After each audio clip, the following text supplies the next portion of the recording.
Hello YouTube and welcome to another episode of CG Presents. We are still studying Redstone, still technically in the basics. We will be going over some gates this time around. Not this kind of gate though, just these kinds over here. We still won't know enough to really fully understand this thing that's been thrown together and really has no purpose other than to drop some TNT and some water, which can just easily be done with a button here, but I digress. But before we get on the topic of these gates, of which I will not cover all, just the ones with the color codes and not the black wall on top, let's go over what we covered last time right quick. We have inputs such as the switches, the buttons, the pressure plates, trap chest, which I didn't mention yesterday. What are those others? The tripwire hooks, daylight sensors. We also have redstone wire, which can have a signal going along it and transfers a signal, carry a signal. And if it starts to get too weak, like here, just throw in a repeater, it will boost the signal. We have outputs, which are doors, dispensers, hoppers, not hoppers, droppers, redstone lamps, which I like to use in the demonstrations. And those respond either to a direct redstone signal, redstone wire, repeater, comparator, etc., block of redstone, or to a block next to them that is powered. Now along the lines of powered, we like to think in terms of not powered at all, weakly powered, and strongly powered. Whether those are the technical names or not, I have no idea, but it makes it easier to follow what the redstone is doing through blocks, not in the circuitry part. So do not think is this redstone dust strongly, weakly powered. It's easier to think of that in terms of circuitry, but the blocks, weakly powered, strongly powered, not powered at all. Well, we will be using the same color scheme as we came up with in the last tutorial. Weakly powered blocks. Redstone dust will power a block its own weakly, as well as the blocks around it. I did not mention last tutorial, but I implied it, that the block above it does not get affected. Outputs can pull from any powered block. This is weakly powered, it's going to turn the light on. A repeater will do the same. There is a signal in this block. The repeater can pull from it. It is not strong enough to power this redstone dust, however. This is a strongly powered block. A repeater going into a block will power it strongly. It is strong enough for it to power this redstone dust, and any level of power can get this repeater going. Now again, no power, weakly powered, strongly powered, not the same thing as redstone power. There's 16 of these states, 3 of these imaginary states. Now let's go on to the gates. Let's start with the NOT gate. It is the easiest. Let's do it over here so that we can explain it a little bit better in this open area. A NOT gate is basically a redstone torch.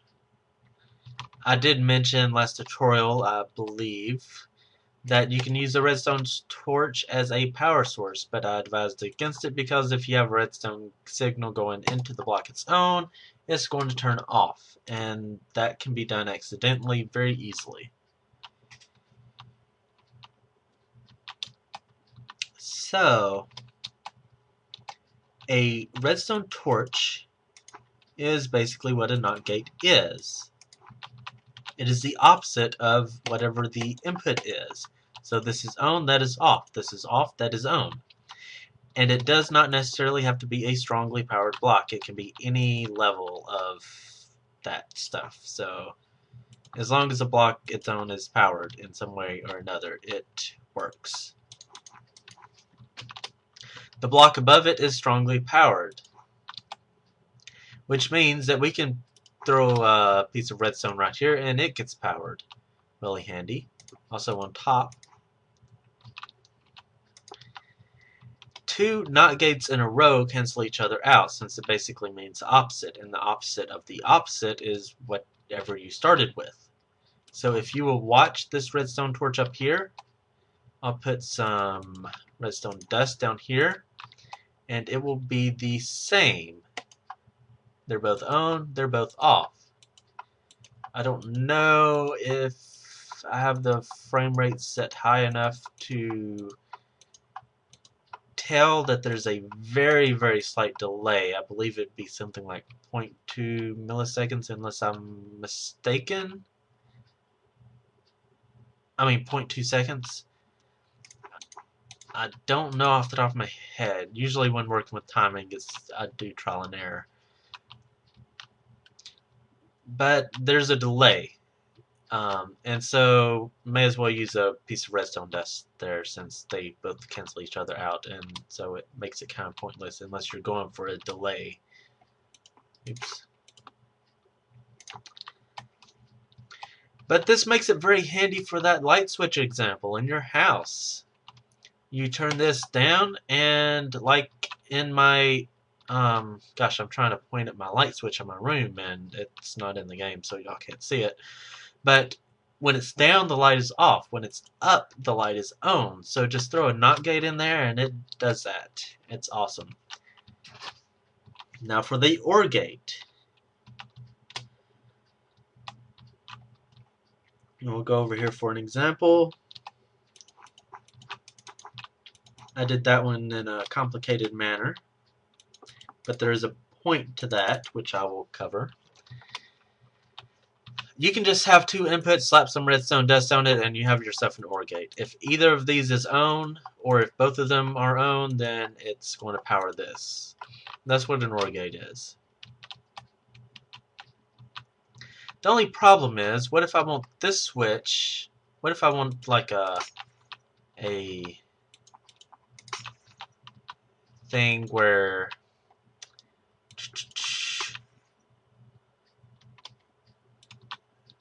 okay, I want this to be on if either of these switches is on. But I only want that to be on for the switches under. Well, this is turning on all of them. That's because the redstone dust is powering the block its own and going like that. And so we're tying it together, so we do have an OR gate up here, but it's kind of interfering with what we want. We want these signals on each of these to be separated somehow. Let me expand this a little bit, because if I try to do it in a compact manner, it's going to be a little more confusing. Okay. So we've gotten our inputs, we're slapping some redstone dust on top. We technically have an OR gate for this right here. Well, for both of these actually, but we don't want these to be the outputs. We just want these to correspond with the lights that are under. So we want separation of this signal from the others. So each one needs to be isolated. Well, you can use a repeater for that because it's a one-way circuit. So you have the inputs, and then the inputs of the OR gate are right here. Okay, now let's run that. Let's tie them together, and we now have it, and it is working wonderfully. So an OR gate is just, you have your inputs and you have them tied together. Now, what is this over here? Well, here's my thinking on that little design. Or let me leave that up. Okay. Redstone dust being powered by the block its own, which is being powered by the switch, right? Basically, the redstone dust is in the same state as the switch. Well, redstone dust will power the blocks around it, meaning this one. But the signal of this going through this isn't enough for it to carry on to that, and vice versa. It is enough to get this block to be considered powered, but not enough to go through. So we've isolated the inputs that way, and we have our output there. So it's a little bit complicated, more complicated than the example I gave. You may not need your signals isolated. If you do, you can use a repeater to make it one way, or a diode, which we'll cover later, or some weird block power trick. But if you just want two switches connected and you just want something like that, then hey, just slap some redstone on some blocks. You'll have an OR gate.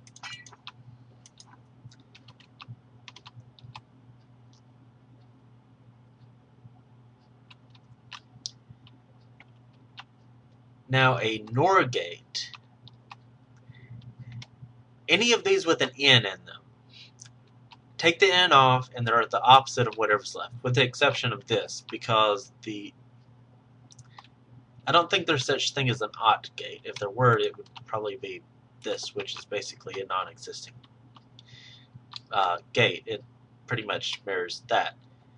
Well, OT is non-existent. The little effect this has is non-existent, so I guess that does kind of make sense in a punny kind of way. But NOR, we'll cover that by example. NOR, this is basically this with that thrown on the end. Just throw a NOT gate on the end. And it's the opposite of the gate it's referring to. Now this, without that, ignore that for a moment. These are the inputs. They're being tied together by this, which is going to be powering both of these two when it's on. So I could go either direction for the output, just throw a NOT on either of these, and they're being tied together. So it's the same idea, two inputs, tie them together. That's the OR part. Throw a NOT gate on the end to make it a NOR, and we have the opposite of an OR gate. Now you can kind of see here, watch the torch and the light, they're going to be opposite. No matter what it is, they're opposite. And that's what that is. AND gate. These are incredibly useful.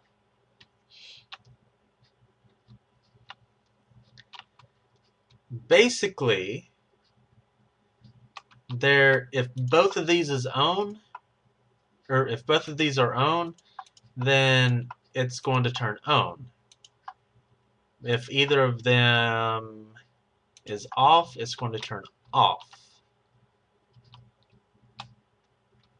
And how you make it is you have some NOT gates on the inputs, tie them together, and then put a NOT gate on the thing you use to tie them together. Let me do it over here. It'll be a little bit easier to understand. This is the standard NOT gate design used in examples. Not gate, AND gate. So, if one of these is on, doesn't matter. If both of them are on, then that turns on. Basically, NOT gates on each of the inputs, tie them together, put a redstone torch off of the tie together. Now, one thing I didn't mention about the OR gate that I'll demonstrate on the AND gate is, well, let me demonstrate it on the OR gate right quick. Doing the simple, just slap it together idea. You can have it where there are multiple inputs and they all are part of a 4-input OR gate. the version of that that has the inputs isolated is rather large, so I'll just move on from here. And back to the AND gate. Now, of course, the NOT part here doesn't necessarily have to be strongly powered. It can be weakly powered and it still works, see? But let's stick with this since that's where the switch is. Okay. Now you can add more inputs.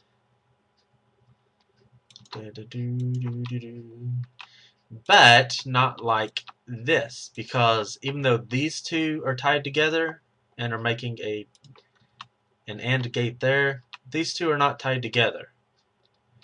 You need them all to be tied together. Well, here's a quick and dirty way to do that. Blah, blah, blah, blah. There we go. Now, if any of these turns on, or not on, off, then they're all going to turn off. There you go. See? Let me get rid of that. Only one output. You can have multiple outputs. Now, here's a more compact way of doing that. Let's say I have 4 inputs I want. We'll just throw a NOT gate on each of them. Let's do a tie them together. Remember, the torches power the blocks above them strongly. So anyhow, NOT gates, tie them together, and put a NOT gate on the end. We have an AND gate. It will only turn the light on if they are all on. See, if any of them turns off, then that turns off. Now, taking that idea of NOT gates being tied together and then combined in a NOT gate, let's go look at this again. So you have 2 inputs, right here and right here. You can see that I have NOT gates here. Now these blocks are going to be strongly powered by the torches here. Let me turn these off so you can see. And they're powering this. Well, this is also powering these blocks next to it in a weakly way. They're red blocks because the torches are overriding that with the strongly powered signal. So basically this powers that, and it is itself powered, and that's powered. So that's the tie together right there, those 3 blocks. So I can put the final NOT gate on any of them. I chose to put it on this one. And there I have the AND gate. So 2 NOTs, or NOT gates on each of the inputs, tie them together, put another NOT gate on it, and you have an AND gate. And the logic is if all of them are on, then it is on. If any of them are off, then it's off.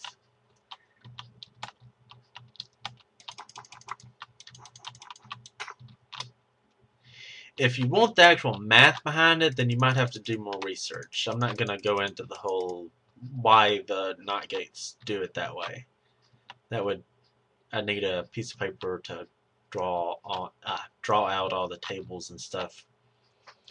Now, a NAND gate.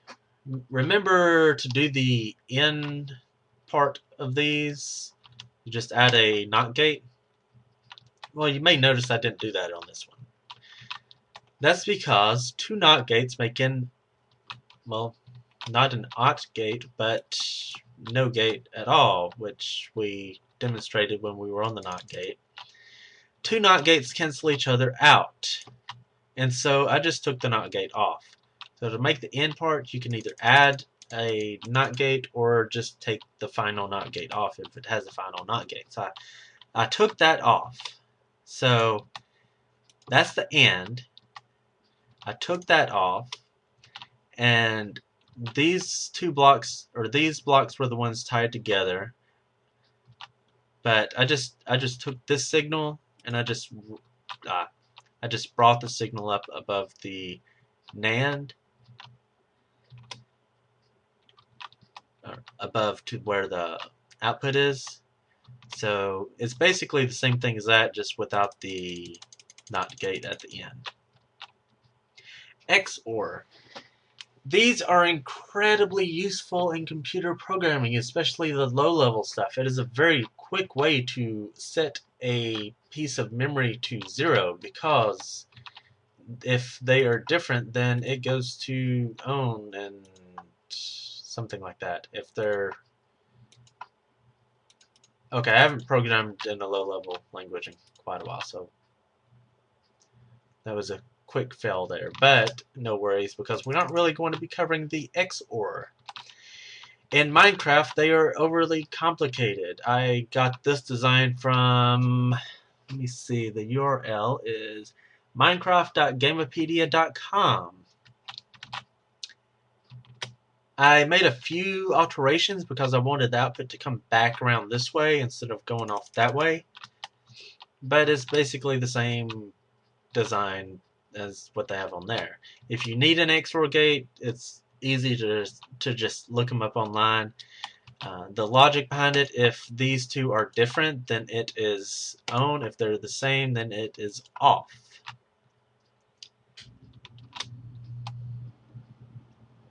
Oh, I remember the computer thing. If you XOR something with itself, then it resets it to 0. But these aren't really all that useful in Minecraft, at least not in the applications I've found for Redstone circuitry. If you actually do find yourself needing these a lot, then you might want to research what they exactly do and how to use them. But I don't think anyone will really need them all that much. XNOR, basically the same thing, except just throw a NOT gate on the end. Implies. I'm not covering this gate. It is incredibly useful. If you throw a NOT gate here at the end, I actually use that quite a bit. But the logic behind it is kind of confusing, and it's a very simple circuit. Basically, if this switch is off, then it will respond to this switch. If this switch is on, then this switch really doesn't do anything.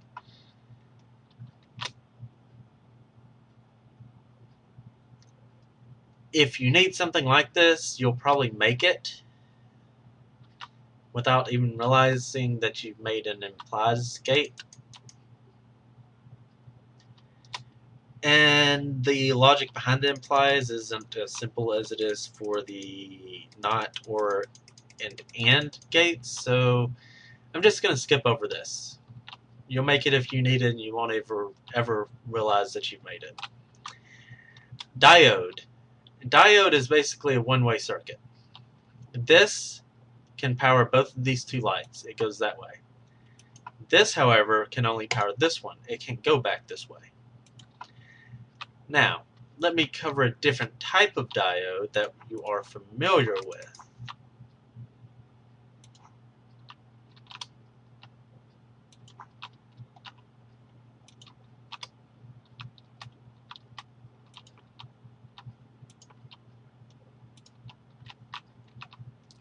The repeater is a one-way circuit.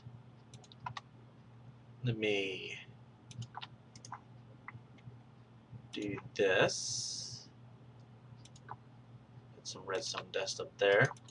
So this can go that way, as you can see. But this one can't go that way. So that's kind of a diode, except it has a bit of a delay, which may not be what you want. So we have another one that's really handy using the half slabs. Because a redstone signal can go up a half slab, but it can't go down a half slab. See, it can go up, but it can't go down. And the half slab has to be turned this way so that you can put the redstone dust on top. If you have it turned this way, then you aren't going to be able to place redstone. The same thing works with steps. So you can use some steps too if you prefer steps over the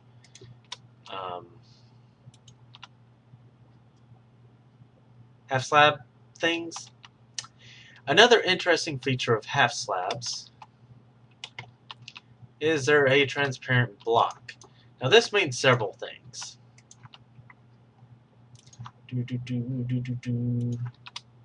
Let's see. Give me a light. Here we are. This means that unlike solid blocks, half slabs are considered a transparent block, along with the pistons and chests and iron bars, signs, which are kind of pointless in this application, steps, glass, ice. They can't be powered. Like these, weakly powered, strongly powered, not powered at all, doesn't really matter because they're all going to be the green.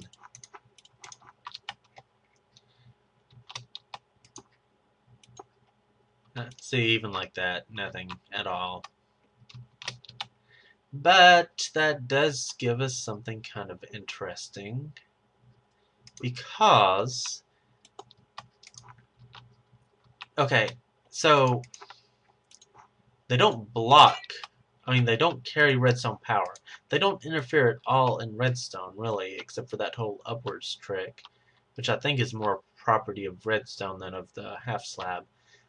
But I digress, since I haven't read Minecraft source code to know that for certain. But you can have redstone going down, and unlike a solid block, it doesn't block it. See? Now I say that because I'm going to move off of the diode idea for just a moment and show you something else that you can do with a half slab.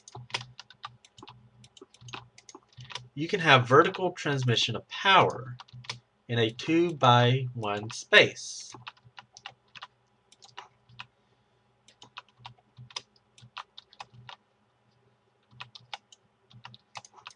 See? It can go up, and it doesn't really, like if this were a solid block, then it would block it, see? But since it is a half slab, it doesn't block the signal, since it's a transparent block. You can put redstone on top of it so you can actually have the signal going up. Unfortunately, because of its diode property, you cannot have the signal going down. See, it stops right there. Now, I said I digress earlier when I started to talk about this, but I have a theory that it's searching for blocks around this way to go to, or up, like there. I may be wrong, but the fact of the matter is that it doesn't go.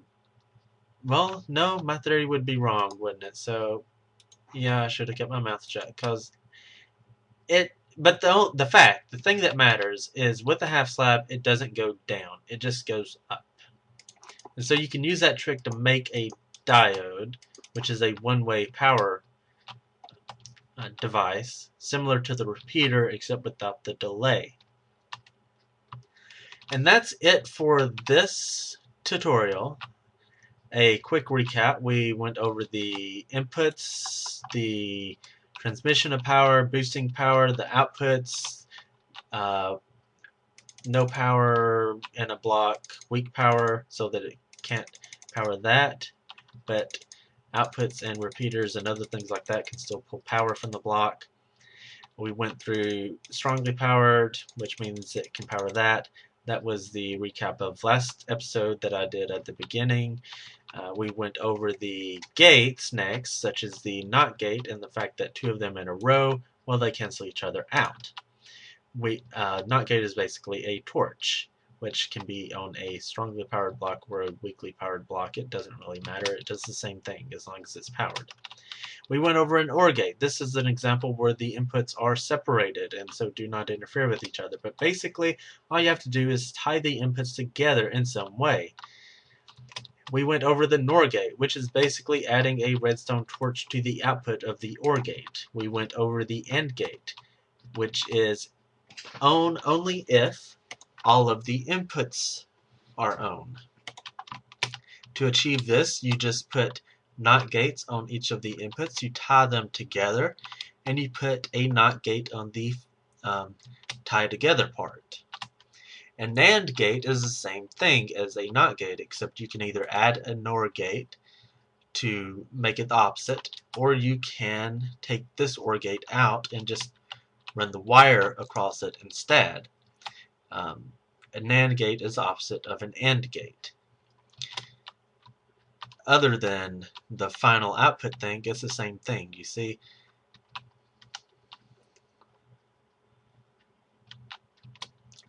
we mentioned the XOR gate and the fact that if both of these, if the inputs are all different, or if these inputs are different, then it turns on.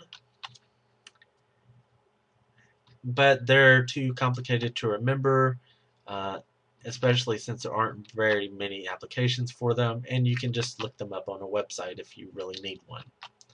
XNOR is the opposite of an XOR, aka, or in essence, to use the correct term, i.e., if they are the same, then it is on. But like the XOR gate, this one is complicated with a few applications. Look it up online if you actually need one. It implies the logic for it. If this is on, then it's responsive to this. It responds to this. If this is off, then this has no effect whatsoever.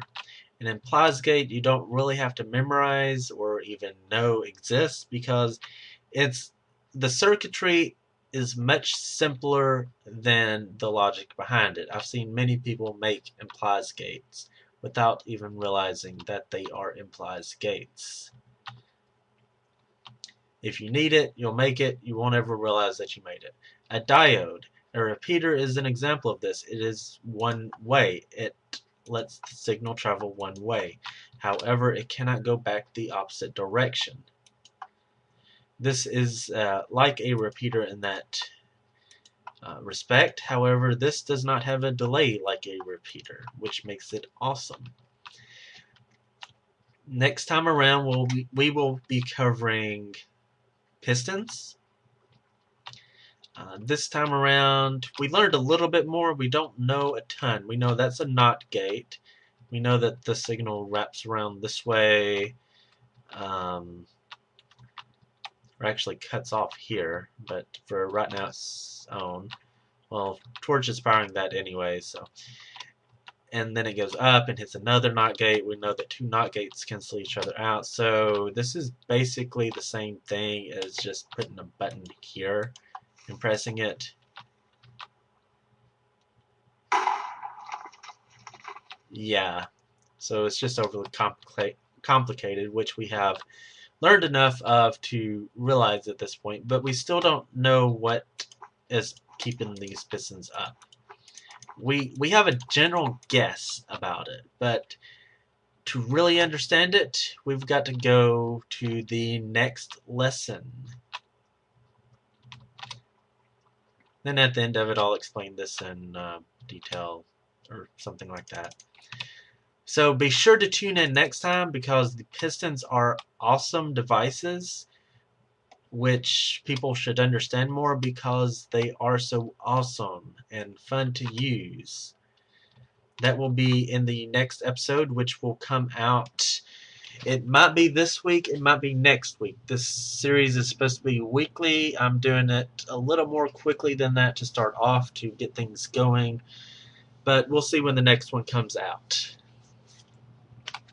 If, again, as always, if you have any questions or comments, let me know. This video is being done in 720p. The last one was in 480 because someone suggested I use a higher resolution. I haven't yet gone up to 1080 because I don't want the video to be over a gig on my hard drive. I will be buying another getting more space on this hard drive soon, or doing something. But for right now, it's 720. Let me know if that's good enough. If not, I'll bring it up even higher. And as last time, the best way is probably just to hit the X to close it. And I'll see you all next time.